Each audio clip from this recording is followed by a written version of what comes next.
Bismillahirrahmanirrahim. Assalamualaikum warahmatullahi wabarakatuh. Selamat pagi anak-anak hebat, anak-anak soleh dan solehah. Alhamdulillah kita bertemu kembali dalam pembelajaran pendidikan agama Islam dan budi pekerti. Pada pertemuan kali ini kita memasuki bab yang keempat, yaitu indahnya kebersamaan dengan berjamaah. Namun sebelum memasuki materi, marilah kita terlebih dahulu melihat tujuan yang harus anak-anak kuasai. Setelah selesai materi ini, anak-anak diharapkan yang pertama dapat menjelaskan pengertian sholat wajib berjamaah, kedua menyebutkan dalil keutamaan sholat berjamaah, ketiga menjelaskan syarat sah sholat berjamaah, keempat menguraikan hukum makmum masbuk, dan yang kelima menyebutkan halangan sholat berjamaah. Marilah kita masuk kepada materi. Kita lihat materi yang akan kita pelajari. Pertama adalah tentang pengertian sholat berjamaah, kedua dalil keutamaan sholat berjamaah, ketiga syarat sah sholat berjamaah, yang keempat hukum makmum masbuk, dan yang kelima halangan sholat berjamaah. Kita langsung masuk pada indikator yang pertama, yaitu pengertian sholat berjamaah. Anak-anak bisa perhatikan, ini gambar ilustrasi orang sholat berjamaah. Nah, apa itu sholat berjamaah? Sholat berjamaah adalah sholat yang dikerjakan secara bersama-sama, paling sedikit dua orang, seorang jadi imam dan yang lain jadi makmum.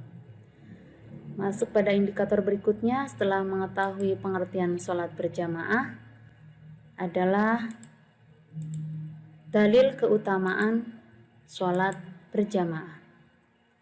Adapun dalilnya adalah hadis Nabi yang berbunyi sholatul jama'ati afdalu min sholatil fardhi bisabai wa asyrina darajah. Yang artinya Rasulullah SAW bersabda, sholat berjamaah lebih utama dari sholat sendirian dengan 27 derajat. Keutamaan sholat berjamaah ini tidak hanya dilipat gandakan pahalanya menjadi 27 derajat, tetapi masih banyak. Nanti anak-anak bisa lihat dengan mengeklik link keutamaan sholat berjamaah berikut. Sholat berjamaah itu hukumnya sunnah muakkad. Untuk laki-laki hampir seperti wajib hukumnya. Masuk pada indikator berikutnya, syarat sah sholat berjamaah. Yang pertama ada imam atau pemimpin sholat. Kedua ada makmum atau pengikut atau jamaah sholat. Yang ketiga dikerjakan dalam satu majelis atau tempat. Dan yang keempat, sholat makmum harus sesuai dengan sholatnya imam. Maksudnya, jika makmumnya sholat zuhur, maka imamnya harus sholat zuhur. Jika makmumnya sholat qashar, jika imamnya sholat qashar, makmumnya pun harus mengikuti imam berniat sholat qashar. Selanjutnya kita lihat tadi syarat yang pertama ada imam. Siapa itu imam? Imam adalah orang yang memimpin sholat berjamaah. Kemudian syarat yang boleh menjadi imam itu apa saja? Yang pertama harus sudah baligh. Kedua fasih dan hafal bacaan sholat. Ketiga bukan orang yang dibenci jamaah. Dan yang keempat mengetahui syarat dan rukun serta hal yang membatalkan sholat. Syarat sah yang kedua yaitu ada makmum. Siapa makmum itu?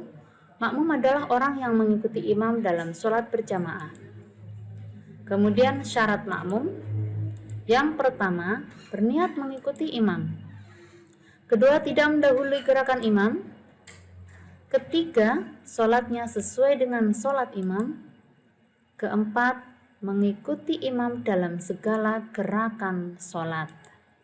Dan yang kelima berada di belakang imam dalam satu majelis atau tempat. Makmum itu macam-macam. Nah, kita lihat macam-macam makmum ini ada dua.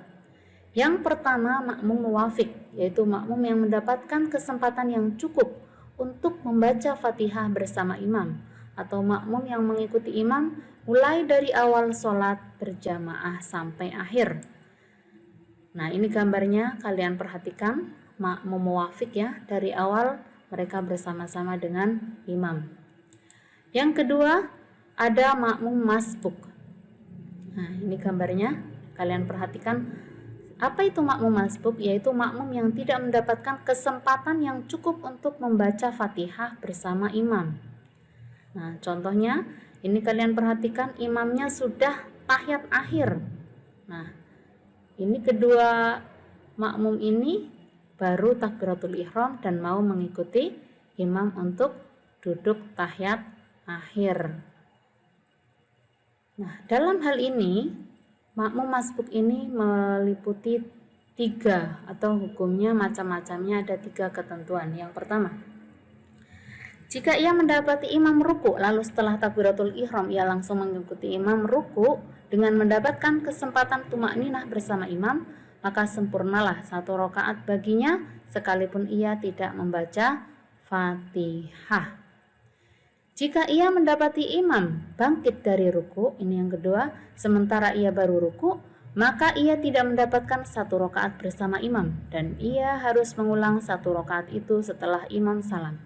Yang ketiga, jika ia mendapati imam pada akhir sholat, maka hendaklah ia langsung takbiratul ihram terus duduk mengikuti imam agar ia mendapatkan fadilah sholat berjamaah. Ini macam-macam makmum masbuk ya. Anak-anak tadi tujuannya adalah dapat menguraikan hukum makmum masbuk. Ini maksudnya di sini. Selanjutnya, alhamdulillah sudah dipahami.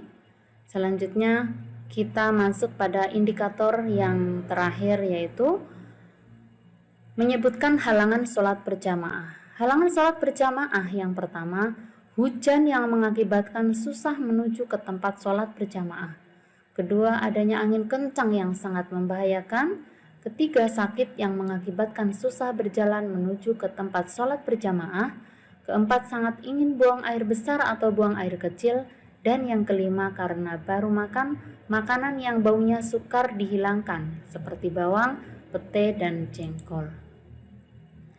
Alhamdulillah, materi sudah dibahas semua, sudah dijelaskan. Selanjutnya adalah untuk evaluasi. Anak-anak perhatikan, ini gambar makmum masbuk. Tugasnya, perhatikan ilustrasi berikut.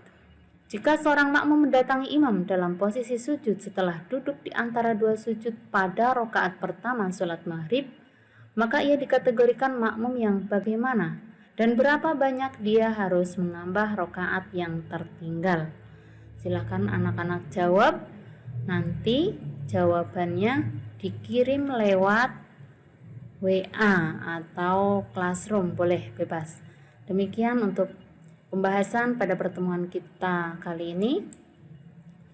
Marilah kita akhiri bersama dengan membaca hamdalah.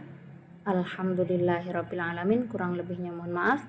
Ibu akhiri, wassalamualaikum warahmatullahi wabarakatuh.